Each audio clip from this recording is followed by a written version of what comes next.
the knocking in traditional form is to pay homage. Homage is respect. Respect is a gratitude in a form to give honor to God, Eledumare, the one that created the heaven and earth, the one that says this world should be, and it has come to be. So I pay my homage. I pay homage to the next in rank to God, Eledumare. They are the 200 deities of the rights that are male, 301 on the left that are female. We call them Igba Imale Ojikotun.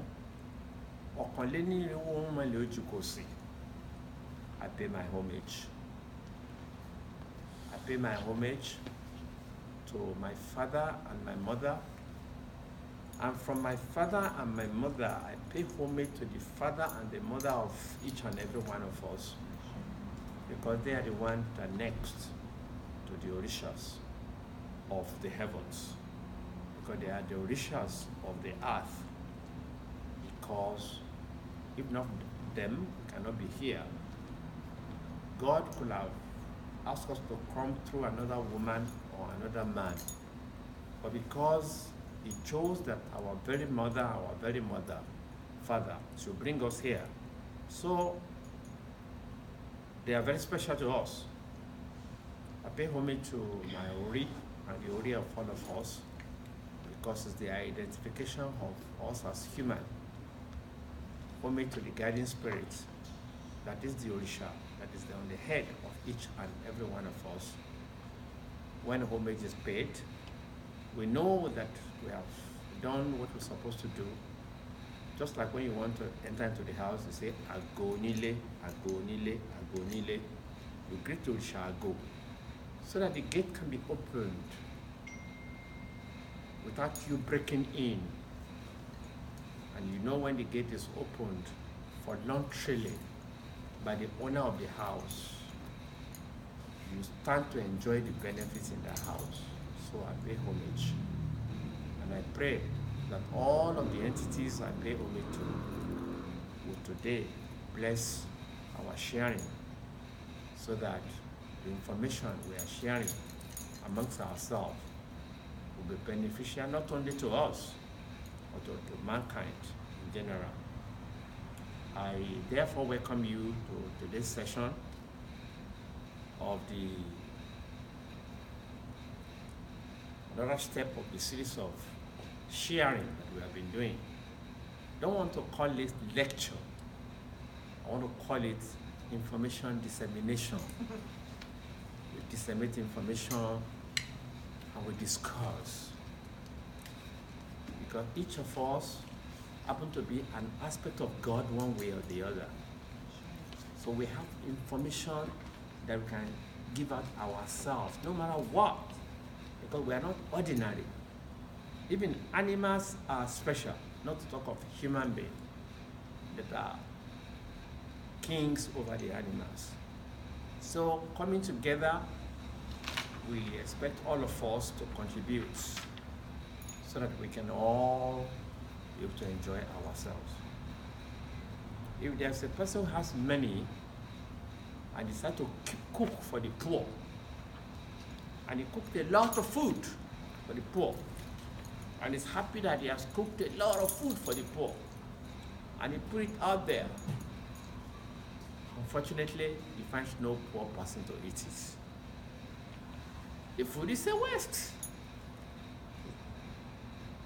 So that rich guy who has money to make so much food is important. So also the people who want to eat it are also important. Because in Ifa and Orisha,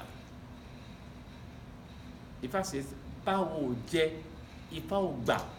If Awo, that is people, spiritual entities, if they don't eat, Ifa has not accepted the offerings, has not accepted the celebrations. So when you do Thanksgiving, the passing of your father, the passing of your mother, the happiness of having a good house, happiness of having a new car and things, and you cook food. If people don't eat it, your food is useless. So you need to thank people who even come to eat. And that's why when you give out knowledge, when you expect them to thank you, you must first of all thank them for even caring to listen to you.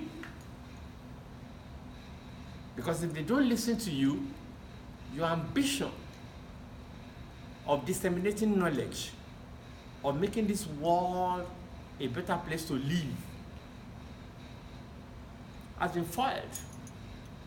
Because they don't come, they don't listen, they don't give it out, they don't use it for themselves. The benefits of a teacher, that a teacher would say, whether a teacher in school or whatever, is that people get knowledge through him or her. That's what a teacher enjoys. That people get benefit of knowledge through the teacher. That's why the teacher is happy. Not because of the money that is paid. That's something different. It's because people are enlightened, are educated by his or her effort. That's what makes him or her happy. So therefore, we are here as co-partners in sharing information. It's give and take. I give, you take. You can give back too, either to me or to other people, so that this life can be a better place to live. So I welcome you all, and may Lady Mary approve our ambition. Because no matter what number of people we have here, we cannot estimate the number of people that you will have impact upon in your home, in your family, in your work, at gathering, in different places. Sometimes not even by words, but by your character. The way you behave will have impact on people to show that, yes, this person is special. He has knowledge and is using the knowledge to reflect in his life. That's why we say what we teach, what we share, have to be termed as way of life. We don't take it and hide it. Let's disseminate it through our words of mouth, through our relationship, our behavior, in our homes, with our wife, our children, our parents, our societies. Even with people who don't know us, because they look at us. Because you know a person very well by hearing what the person says from his mouth. You know a person very much experiencing what the person does. You know a person very well by listening to what people say about that person. 3 dimensions. What he says, what he does, what people say about it. So let's check those 3 areas so that we can use it to disseminate information to the world. Don't let us say, oh, people commit havoc, nothing happens to them, why can't I do the same? No, you are not like him. You be you. You have to be you. So people don't talk with, you don't relate with, have a right to see what you do. And they pick something from that. Because they look at you, you cannot say, close your eyes, don't see me. Close your brain, don't feel me. When one is not insane. Don't feel you. They see you. They hear about you. They hear what you say. So they don't know you. They either learn from you to benefit them, or learn from you to protect themselves against your type of person if you are a bad person.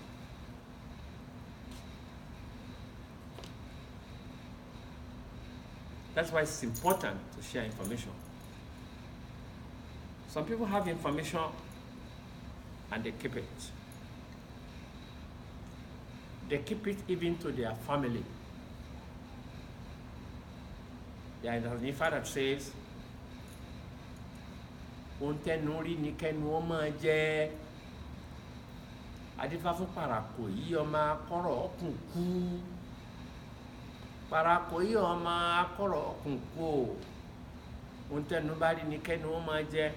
Whatever the mouth says, let the mouth eat. Divine for Parakoyi, the one that keeps every knowledge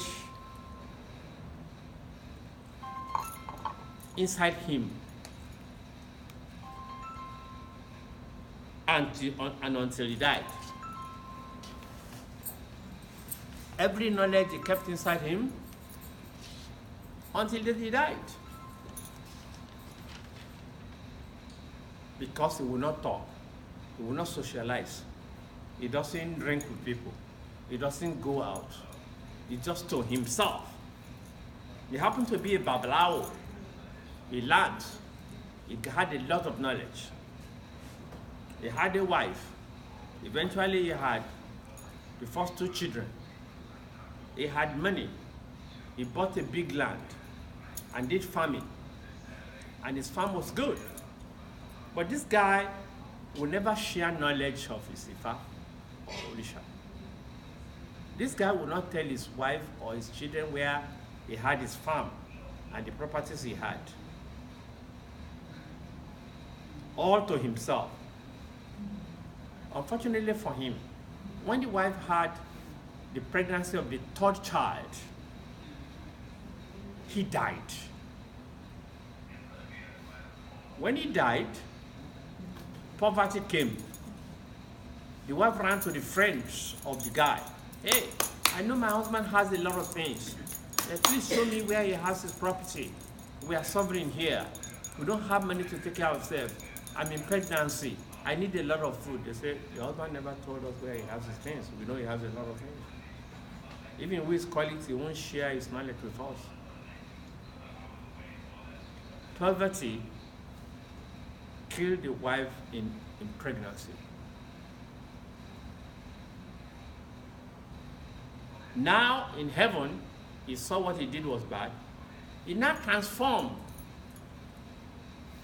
into a different form and going to the other Babalawo and teaching them in their dreams, regretting, biting his finger. What has he done? Why did he do that? Why did he do that?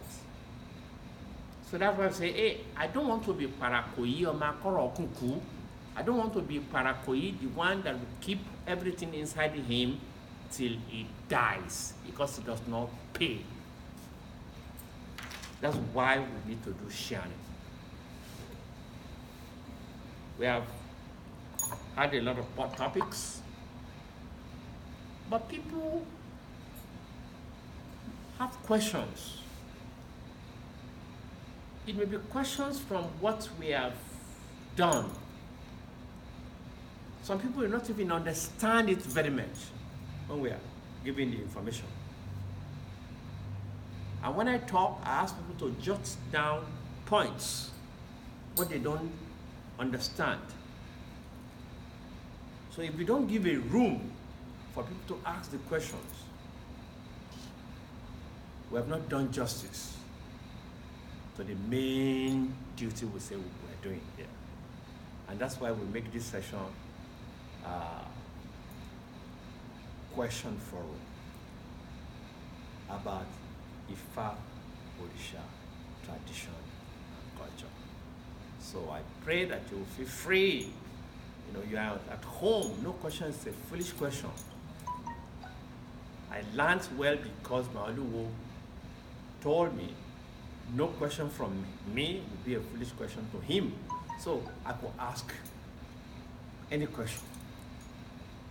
Though I gave him respect, I will not disrespect him by talking nonsense, but I will ask him question with intelligence, and I will have answer. So today is a free day for all of us. So I'll be listening to your questions. You are welcome. Yes, ma'am. Thank you, Baba. We have been enjoying your lectures and learning so much. I want to start my question from what you've just talked about. When you say you know a person based on what people say about them, their actions, and what they themselves say. Sure, that's good. What if people are lying about this person to you? And we have no way, at times we have no way of knowing that they're lying, and sometimes we act upon what lies have been told about this person. That's a very good question. You see, no one should be aspiring to have 100% in anything in life that I want to score total. We are always looking for pass mark if we have humility. The three areas we said, what people say about him, what he says by himself, what he does by himself. If they're lying about a person, all the lies they tell about that person will not be the same about what he says about himself, because he will not lie against himself. And what he says will reflect in his character, in what he does. If everything they say about him is not related to what he does and what he says, a reasonable person that hears what bad things they say about him will just say, hey, these people are just blackmailers, and that's kind of the end of it. And there's an Ifa that says there's a person they call Erejawa. Erejawa was one that was taking like taxes from people from the king of Owaland, Owa of Jeshaland. But because he was building some houses, things were good, they started lying against him, to the king, that, hey, he's not giving you a good account. Don't you know he has a house? And he's building another one. So you better sack him. And the guy was caught. He said, well, it's true that I'm building a house. And it's true that I'm starting another one.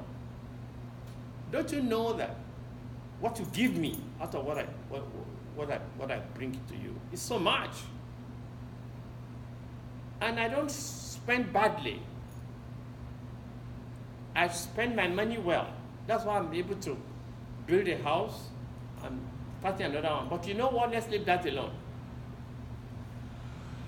He said, Ifarinu ilerika ẹni tó ń ṣe bí Ọlọ́run mọ̀. Ifa sees the inside of everybody. The Mother Earth knows the wicked one. The one that is doing ugly things, God knows. Say, what? That's what I need to say. Owa looks, say, a person that is so bold to use these three instances, three situations to support himself, must be somebody good. Let me leave it too, because I'm not as wise as Ifa, or what said it. I'm not as wise as the Mother Earth. Neither am I as wise as God. So if I didn't know, if I see the inside, in certain language, I see my inside. Ilerika, the Mother Earth sees the wicked because it's going to consume the wicked quickly. That's why it says it sees the wicked. And it's on Shebi Oloruma. That person that's doing something bad, God knows. If God now knows, and he does not do anything against him, let's leave God to that. God has his own program. God is all good, he's all powerful, he knows what he's doing. So in other words, one should not bother about people blackmail them who talk bad about them when actually they know they are clean. They should not allow the blackmailing, the character assassination to give them any headache. Sure. They just leave it alone. That's why the adage does not say one thing. That, hey, you know a person by what they say about him, then that will not be good enough. They cannot be saying something bad about him, and then he will say something about himself, when it's not crazy. And even if he says something bad about himself, maybe he's a big joker. Maybe he likes to make fun that, hey, I will tell people I'm bad, but I just want them to go and check what I do. If they say, I'm not kind, I'm wicked, I don't help anybody, I don't care, if you come to me, I'll send you out of my house. I say, hey, God, see me before you go. Huh? What I say? I say, hey, I heard that you said you want to bank yesterday. You are trying to look for a small loan. You're asking for 5,000 from the bank. You know what? I don't do loan. This $2,000 I give to you free. You don't have to pay back. And don't tell anybody I do it for you. Go. And don't come back to say thank you. That person will obey all things, but there's one going to disobey. It's going to disobey, don't tell somebody. He will tell somebody. He will tell her mother.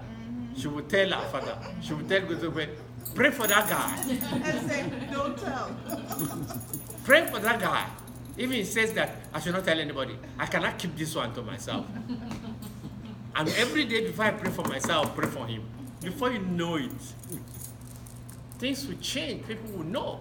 So what we do is so important by ourselves. It will show. So if we do something bad also, it will show. You say you are good, you are saying something fantastic about yourself, but you are doing the opposite. People will know.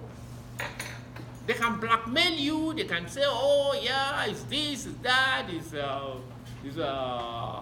a womanizer, it's a thief, They may say so many bad things about you, and people will hear. And if people ask you, just say, hey, I don't have anything to say. Watch me. That's it. Do what? Watch me. Simple as that. If they say, oh, you always follow women and things, you are a woman. Are you waiting? I come to you first. No, it's as simple as that. You understand what I'm saying?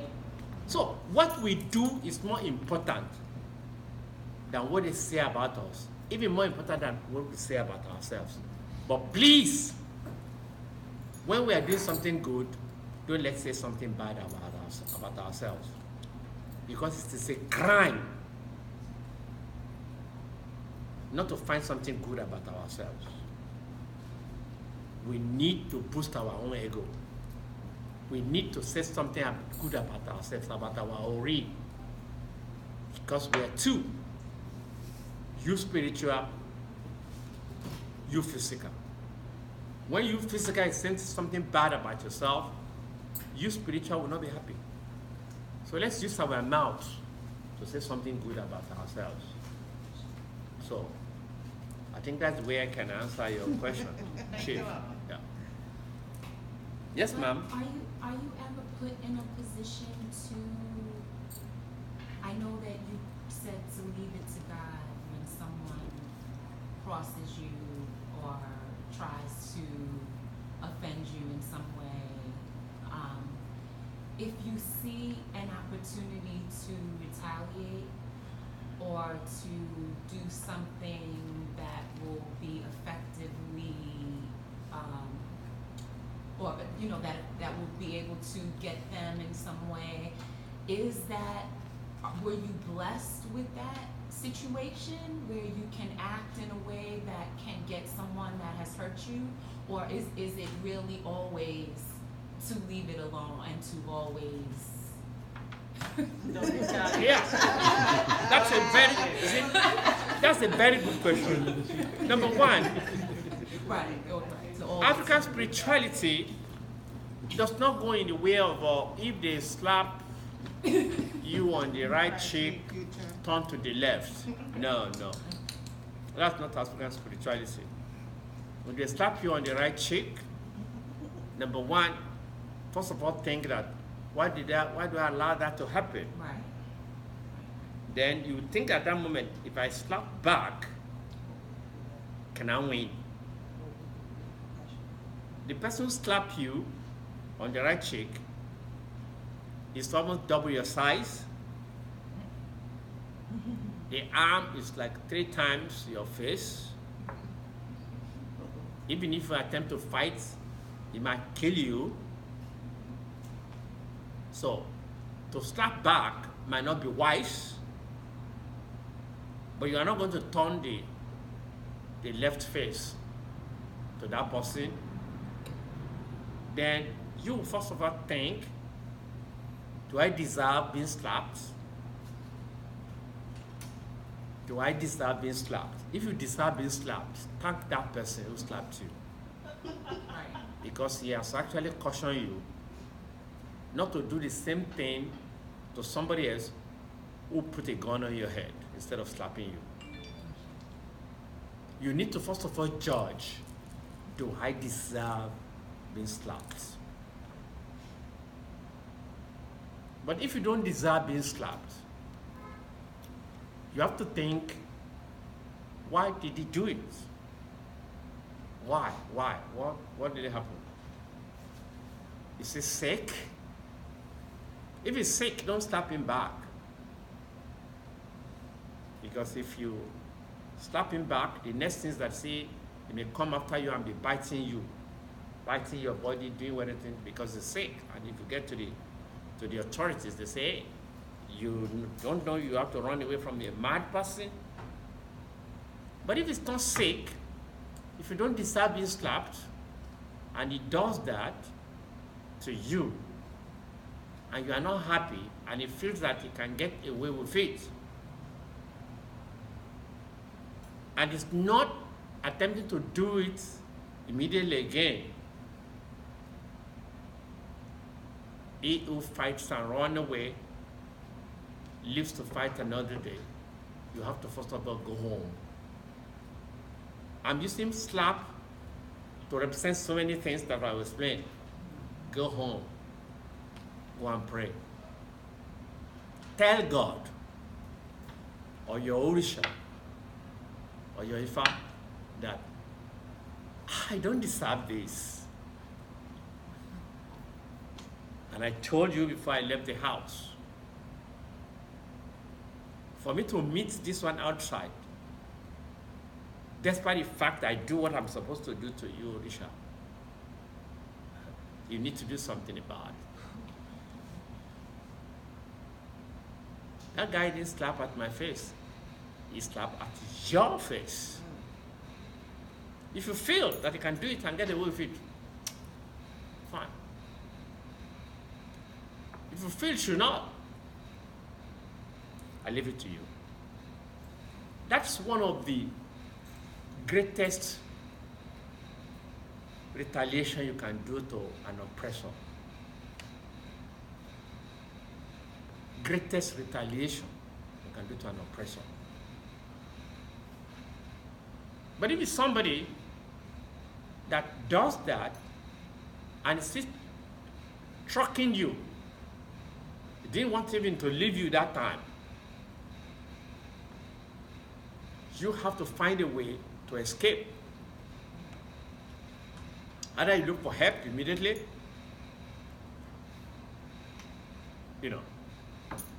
take a phone call 911, For you to be protected, you need to look for something to defend yourself there and then, so that it doesn't continue, because if it continues, you may not get home, it may kill you. So you need to protect yourself there and then. Then when you now get home, you will not tell Ifa or Orisha alone, you will tell the authorities that this is what is going on, this is what is going on. But as a traditional person, you need to tell your Orisha. And definitely, Orisha will not just leave him alone. Deeper than that, Orisha people should not just be going emptily, unprotected. You have to be thinking of all of these. There are hooligans around, there are terrible people around, there are oppressors around, there are rogues around who just want to destroy people, cheat people. You need to spiritually protect yourself as an Orisha person. When you do yourself, you break your obi, you do this, you have to be praying, protect me, this, that. Sometimes when they divine for you, something that can come up that, hey, you need to do some protection. You need to do something to put on your body so that you can be protected. All of these things come out through Ifa divination, through Orisha fermentations, and when they ask you to do it, so that you are protected. There are a lot of things that will happen in this country and other places, that they will be attacking people and things, and you see somebody that they don't even touch. If you wonder what happened, say, I don't know. Maybe it's the mother that has been praying for her daughter. Maybe it's the father. Maybe they have done something on your body when you are little to say you will be protected. So, prevention is better than cure. It is important to protect yourself before an attack comes. That's the bottom line. Get yourself protected. You know, when we are displaying the stuff of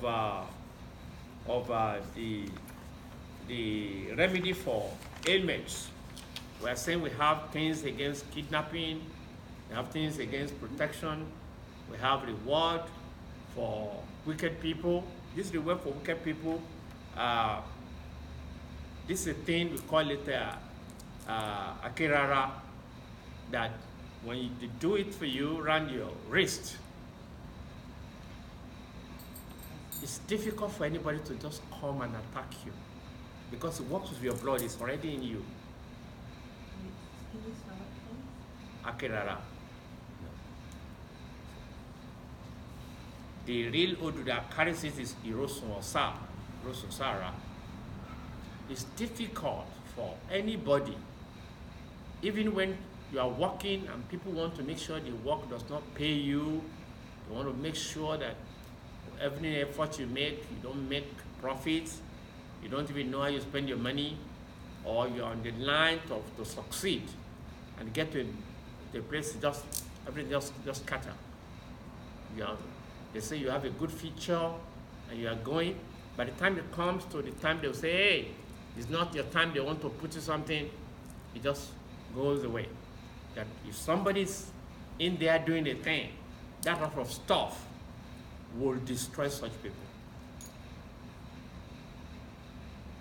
This is so tough that people who are in such a dilemma, that their wall, their back comes to the wall, they cannot move this, they don't know what to do again. They do that type of stuff. And when they do this stuff and they do it for them well, there are two Orishas involved with that protection. That's Obaluaye, the defender of the weak. That's another name we call Obaluaye, defender of the weak. Then Shango, Olukoso, the protector of his family. They are the two that combine together to protect such a person, and they use the power of thunder and lightning to destroy such enemies. When they destroy them, either they incapacitate them that they cannot be able to do that again, or they kill them. That protection is a very powerful one. The Babalawo and Orisha people that know what I'm talking about, they will know what I'm saying. Very powerful. Anyone, whether it's a witch, is a wizard, is this, is an oppressor, is an ugly person who wants to just make sure that he smiles because of your downfall, and is tracking you to make sure that you don't succeed. And they do it no matter who the person is. They are knocked off. So all of these are protections. But why should people do it when God is watching? God created this world as a place of experience. That's why people don't leave one time and not come back. It's like an interesting place for God to see what we do. He could destroy the enemies, but he will not. He wants to see if you are careless too. There are some people when they send their children to school, they say, hey, don't fight anybody in school. But if anybody does something bad to you, tell your teacher. Your teacher does not act. Tell me when you get home. It has happened before to me, that I went to school to fight, to protect my child. And I took the teachers on. This child reported to you, didn't do anything. And I asked them not to fight in school. And I have a reason, because I'm a Babalao. I don't want them to fight, and you now say that, oh, it's the child of a Babalao. They reported to you, don't do anything. Now I'm here. That teacher that did so to my child must come out now to beat me too. And it's better for him to beat me. If he doesn't beat me, let me beat him. Because if I don't beat him physically, when I get home, I will beat him. And that beating will be terrible. And this was in a military school that I did it before. That's why my children respect me so much. They believe in me so much. And they will tell friend, don't touch me. You'll be lucky if I touch you back. But if I get home and tell my father, you're not lucky. I'm that straight, because it's important to protect your children. That's why the fact that we take care of them, we should be able to take care of our children, and we should be able to take care of ourselves too. I hope you understand me a little bit. Thank you, ma'am.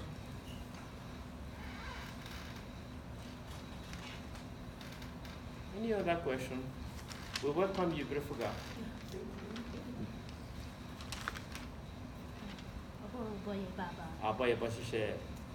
My daughter Malika.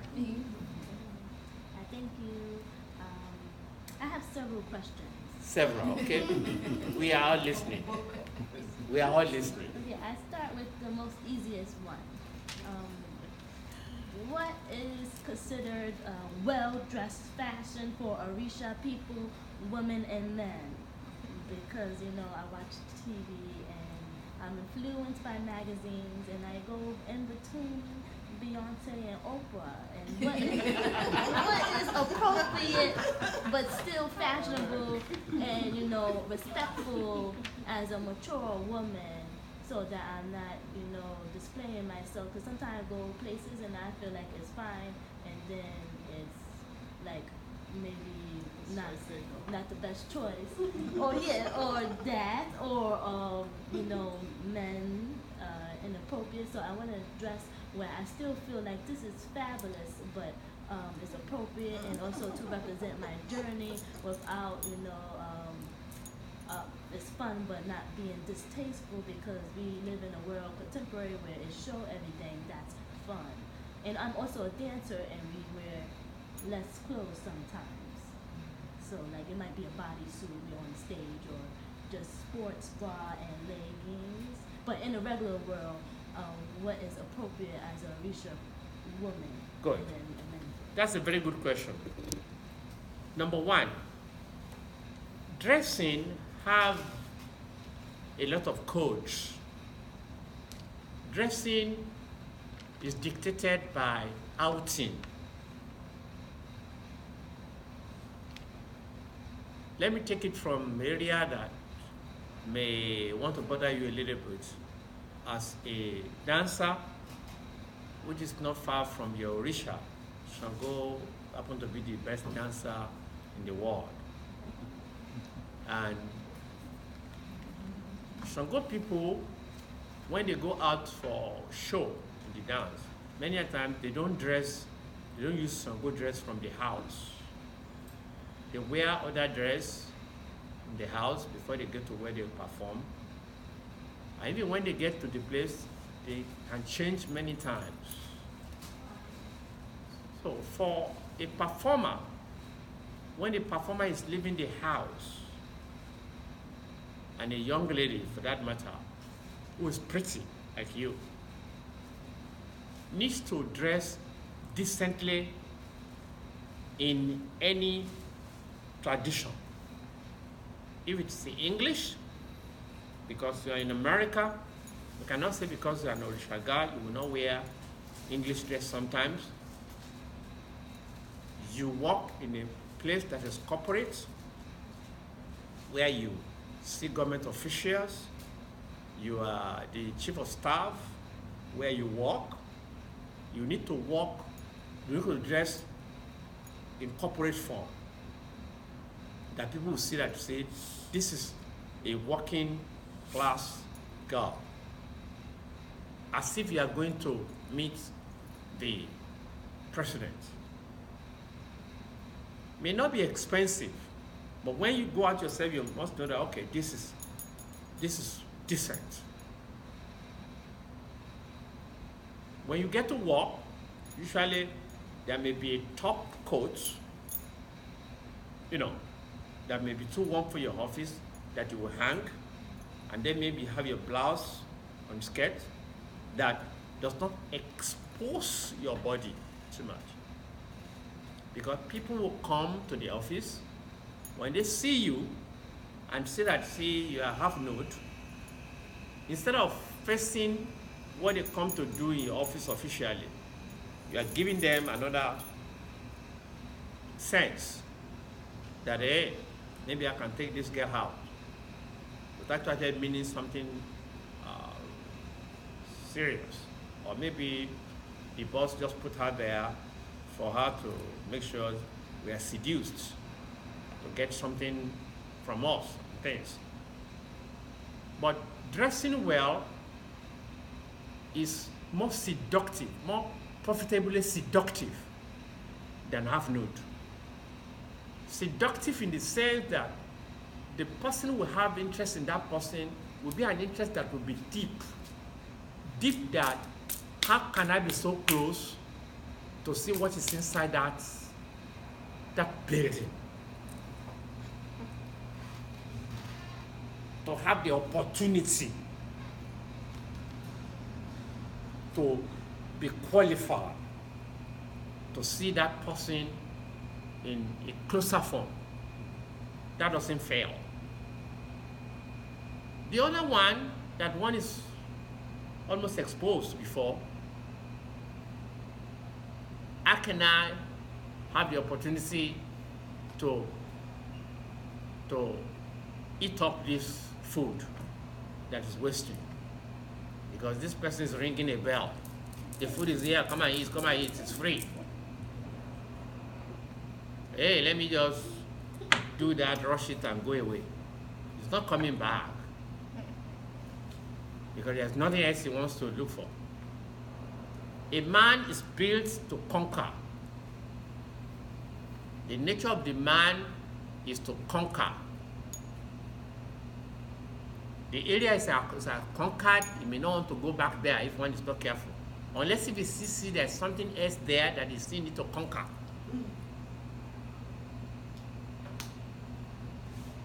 That's why our mothers those days, they don't expose themselves. Even when they are in the house, they still cover up. Some of them, when they want to sleep with their husband, it will be a fight before their husband can take the dress out of their body. You'll be pulling it, the woman will be pulling it.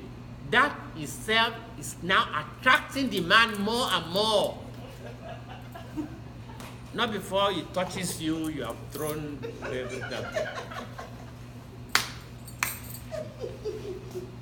You see? And what we think, oh, because I want to please him so that I can stay. No, you're sending him away. He's not coming back. Because there's nothing else. And when you start to display others, oh, that's what she does. Heaven knows how many people he has displayed that to. You see some people, when they're having affairs with them, will be crying, they will be, it's a lie. It's not paining her, but just to give the man the impression that, oh, I don't do that type of thing. You know, just to give yourself honor and prestige. So, when you dress well, you give yourself honor and prestige. Now, when you are going to perform, you have an outfit to use.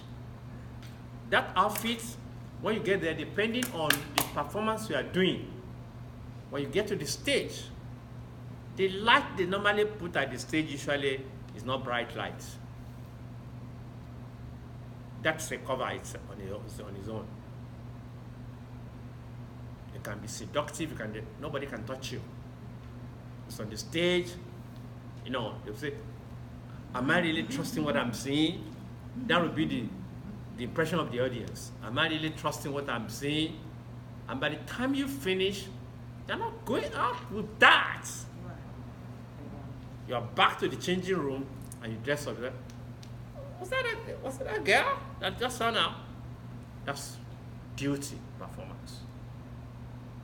Now, as an Orisha girl, when it comes to Orisha thing, an Orisha girl must have a particular day, which is the day of her Orisha,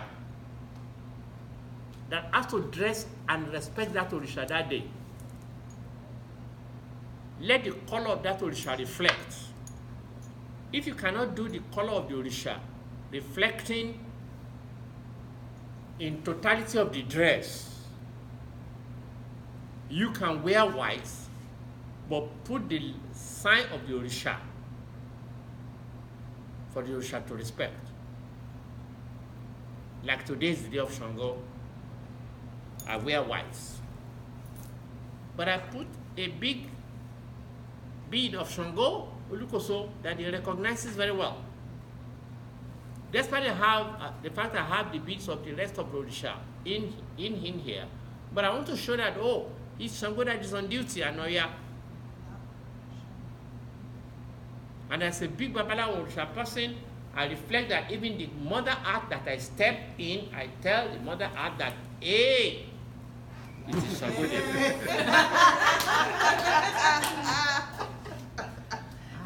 Okay. So, you see, these Orishas are happy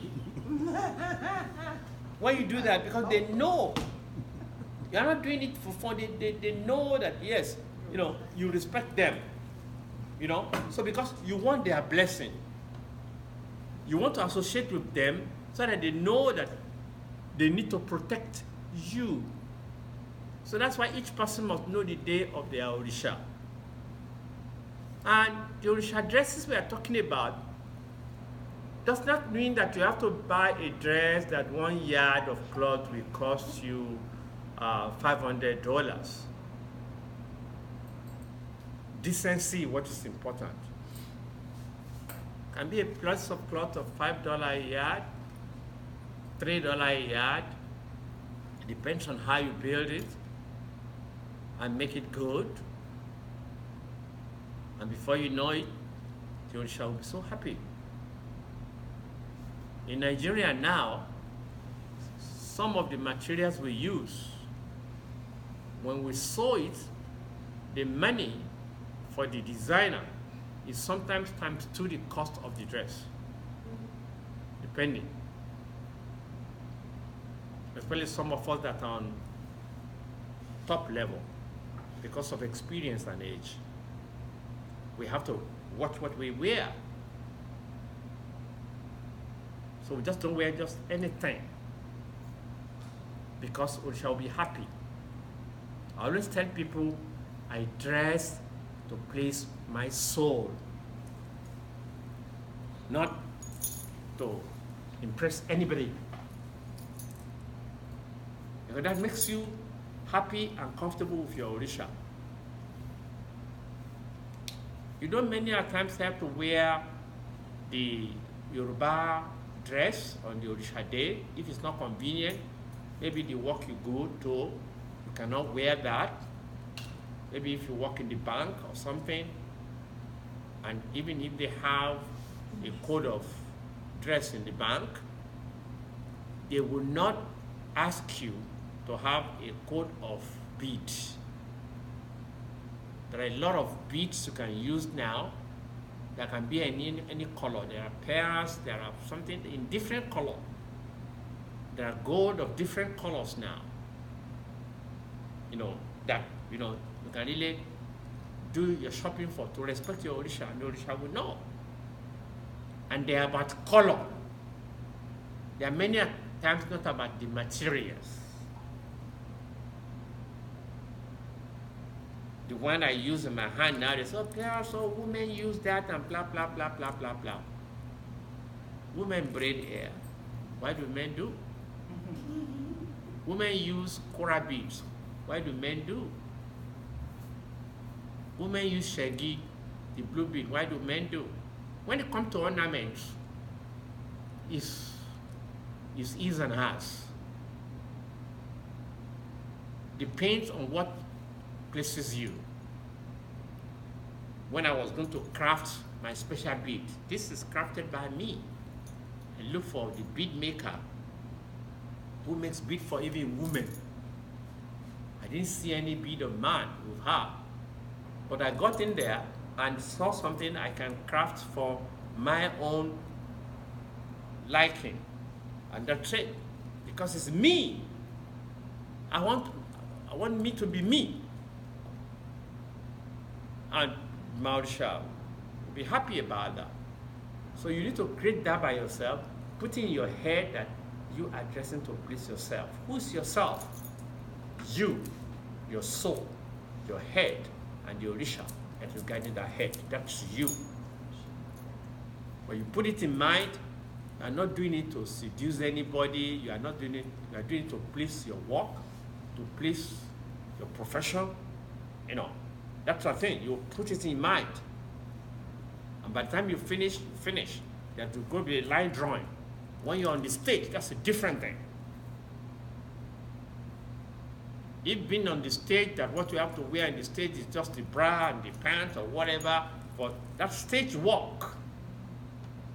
Nobody touches somebody on stage. And by the time you finish, it's something else. Somebody will not take advantage. Oh, was it not you that does not have nude now? That's not your name. You don't even answer.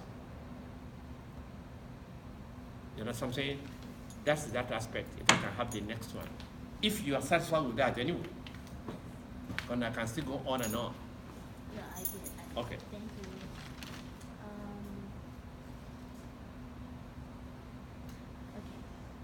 Okay. It's more like a review. What are different types of egungun? I know it's the personal family one. What are the different types of egungun? Good. You see, egungun number one, egungun is ancestor. The ancestor of the father, the ancestor of the mother. But in advanced study, it now go beyond, oh, my paternal ancestor, the egungun of my father, that is my father's father's fathers in heaven, my mother's mother's mothers in heaven. It now comes to the egungun of my lineage, like my own lineage from Jagun or Jogidigba in Osogbo, is Olukotun. That's an Egungun in heaven that they created that had led them from the beginning of the Genesis. Because when the Romans were coming, Egungun followed them. It was at the back. It was the one they were sending to communicate heaven back and forth, because he covered the face. That's Egungun. But you now have some Orisha that transform into Egungun in some area. Like Shango is an Egungun in an area. We call it Shango Egungun Ori Odo. When an Orisha covers up, they cannot see his face that has changed from physical form to the spiritual form, is already Egungun. So Shango is called Egungun Ori Odo, Egungun on the mortar. You see the mortar, you know, the thing, the round wooden thing that people pound inside it. You know, the mortar and the pestle. But the mortar itself, when it's turned down and Shango sits on it, it becomes something else.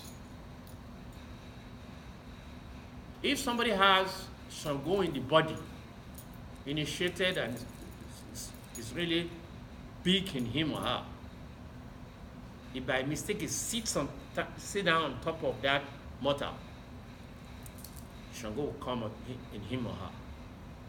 So terrible.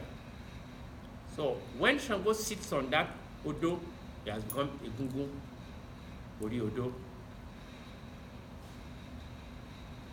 Orumla is sometimes called Egungun because when he transforms to talk to Eledumare through his language, we call Orumla Egungun Olufe,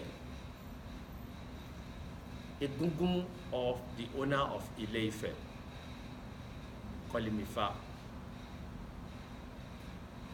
Egungun Olufe, Ifade, Ode Boshende is in a song. Egungun Olufe, Ifa is so called. They call another one Egungun Oru, the Egungun of the midnight. That's my mother, the witches. Egungun Oru, because when something starts, people to see nightmare, something's putting the hand on you, cannot wake up, you don't know what is happening, it's giving you fear. Please help me bury my mother, the witches. They have come in the form of Egungun, call him Egungun Oru. So they transform into different things by the situation they want to procure. That's why we have different Egungun. And then you have the Egungun that dance around.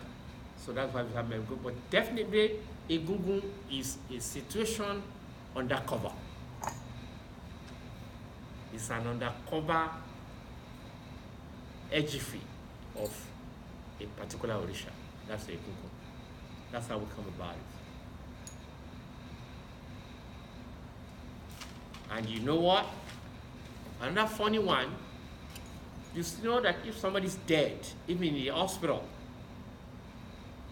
immediately know that they have stopped breathing. What do they do in the hospital? Say? They put the cloth and cover the face. They have become Egungun. So which means Egungun has to do with covering up the face. So when the face is covered in totality, anything can happen under the cloth, which you and me may not know. So Egungun is under cloth. That's why some song will say, okay, Egungun da won boju, oni kan ma ri un o. Egungun cover up even with a net, say, don't see me. So if something's not covered, it's not yet Egungun. And that's why when people do Egungun masquerade, and see them uncover their face, they say, hey, you are destroying Egungun tradition. And there's another Ifa that says, Pata pata legun daso bori. That's a Jigwe. Egungun covers the head and the total body without showing. Ki han lower, ki han lese. It does not show the hand, does not show the leg. Toba han lower, toba han lese atokun re lopa paje. If any of the part of the Egungun shows, the Egungun guardian will be punished by the spirit of the taboo. Which means that Ifa is emphasizing that the Egungun must be totally covered. You don't see, the part of the body. So that's what I can tell you about the different type of Egungun. Thank you, Baba. How do you venerate your personal family Egungun? I know you was going over it and that you talked over, Good. but just a review of the process of what you're supposed to do. Good. Egungun generally to be venerated. You can venerate Egungun physically if you have the garment of Egungun in the house, where they put it. Though it's a prerogative of men. You don't ask a woman to go to the house of Egungun and be venerating Egungun. Unless if it's an Yagan. Yagan is the mother of Egungun. But that must be a person that has entered her menopause, that does not do menses again. And we always say if there's a young lady who's still doing menses and wants to be going to the Egungun house, that person stands the risk of not having menses again and may not have child any longer. So it's a prerogative of men, why the Yami thing is a prerogative of women. So you can call Egungun from the Egungun house. Egungun of a father that is dead or that they are in heaven can be called from another Egungun that is physical. Or a shrine of Egungun can be calibrated for a person to have a shrine of Egungun in the house, can call his own Egungun and the Egungun of other people there. Or if the shrine is not yet calibrated, the person can choose a corner of the house, put the pictures of the ancestors there, light some candle there, use a lot of white and red cloth, and if he learns the art of calling Orisha from the ground, he can now be trained to call that spirit to be venerated. When you call the name of the person, as a way of calling, you have to make the mouth active. You can activate the mouth by eating some alligator pepper in the mouth, that will make your mouth warm, or eating obi abata, the 4, 5, or 6 lobe obi, that activates your mouth, and then you can now call by touching the mother ground and say Ajisale, Ajisale, Ajisale, Etigbure, Etigbure, Abeniogo. We have a way to call it, and then you say Egungun of so person, you mention them, please come. Come, we call you not for a fight. We call you to be venerated. It's your child that wants to do this and that. And then the Egungun will come down. If you do it religiously, you feel it in the body that the atmosphere has changed, that the spirit has come down really.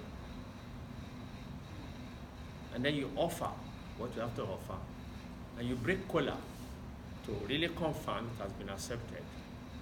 And then that's it. It's a training. That's why we have classes. That's why you have Oluwo, who can teach you all of these ways to be done. It's a thing you can learn. Even a woman can do that, can do the corner thing in the house without going to the shrine of Egungun. It is the shrine of Egungun that a woman cannot enter into, but can do the corner thing in the house, and then that will be done. See? Yeah.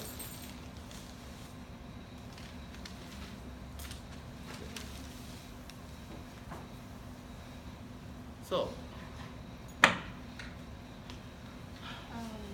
one time I was in class before I met you. 1 second. Oh, yes. As we are in this class, this is a spiritual class. If there's anybody that has any issue, any problems spiritually and things, can always raise up the hand to Oluwo if the person is needing help. It is not a taboo, because this is our house, it's our family. And thank you, Nana.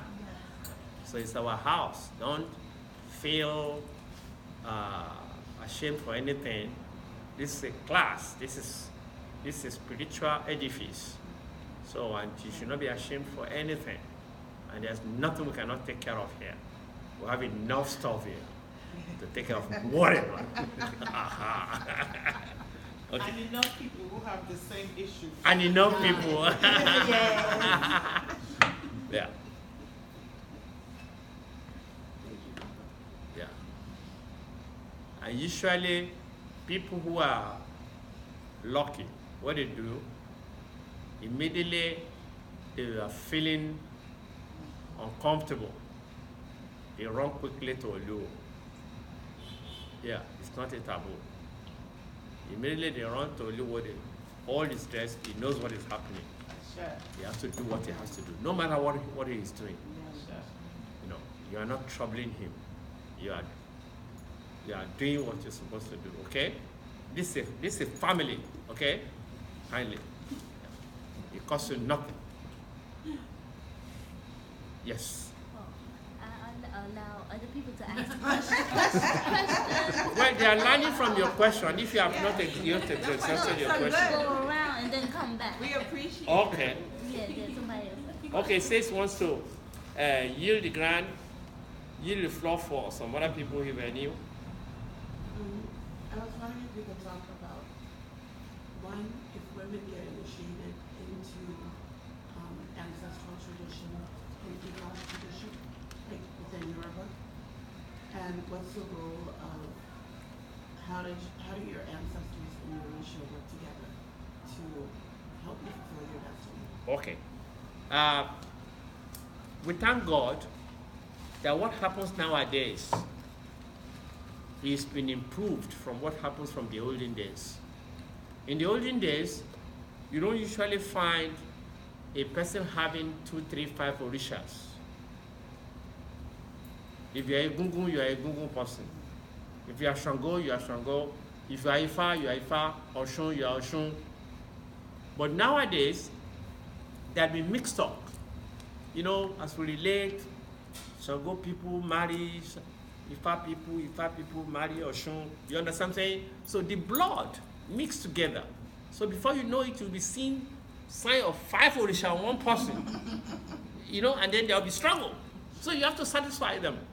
So which means a person that has 2 or more Orisha in the head must be ready to learn and to walk.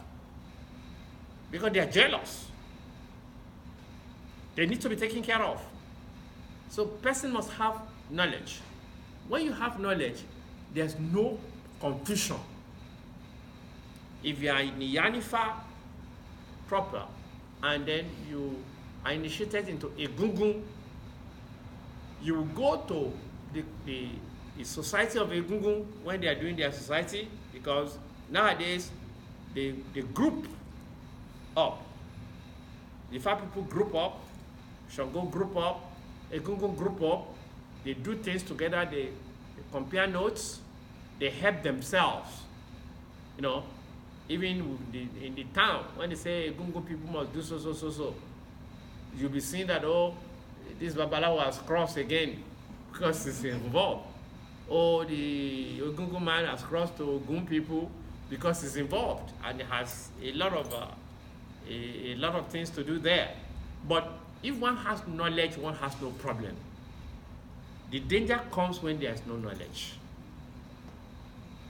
When that person is not knowledgeable. So whatever Orisha that is in the head of a person or that is put on a person, that person must be ready to study. The people should not be given Orisha and not make them study, learn. You don't give Orisha to somebody and keep it with yourself and let the person go and say, I'll be taking care of your Orisha for you. Is Orisha for you or for him or her? So you have to train the person. This is how you take care of Orisha, to let it be good. Even if the person is a king, you keep the Orisha in the house of the king, and you, Awo, will be going there to help him over there. That's why people, when they initiate, there must be a period of training, a people of information giving.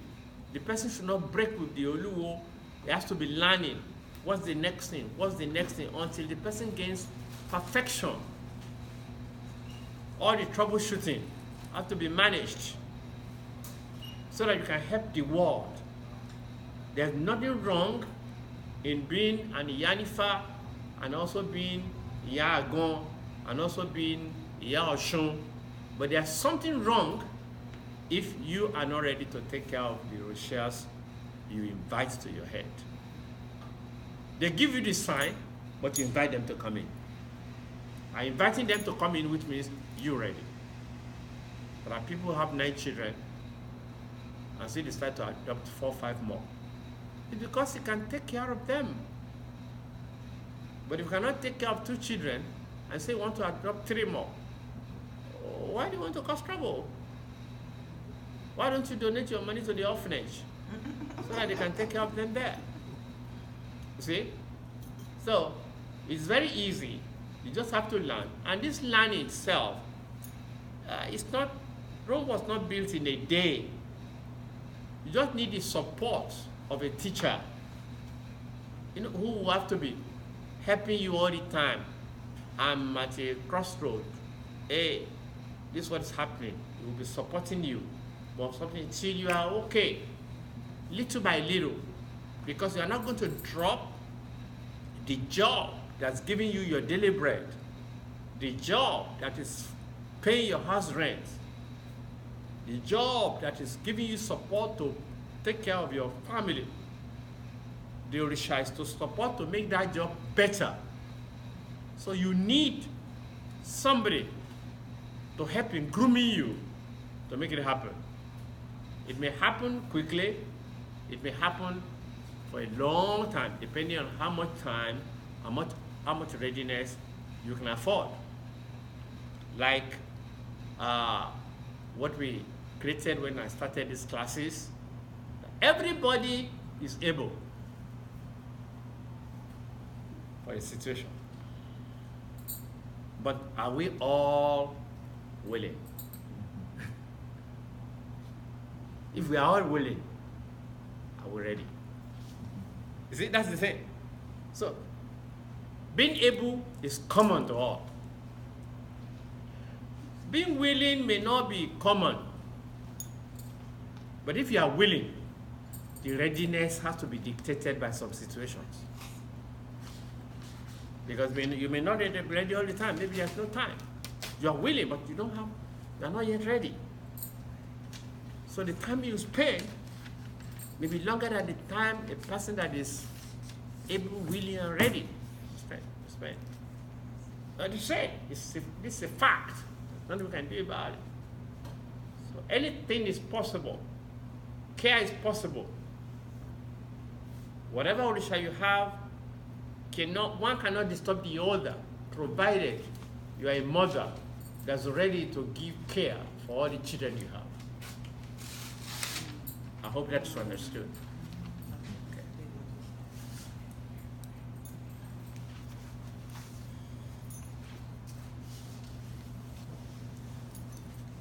So